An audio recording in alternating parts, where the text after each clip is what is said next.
Alright, this is my Dynamark. I think it's the 1238. Don't know what year it is, if you guys could tell me. But I put an 11 horsepower Briggs & Stratton in there today. But it didn't come with a motor. I ended up buying a new one.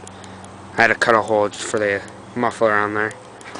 It's brand new solenoid. Other than that, it's pretty sweet. I got the mower for 35 bucks and bought the motor for 30. Put it in today. It ran. It just doesn't hold a charge right now. And I need to fix the carburetor, adjust it.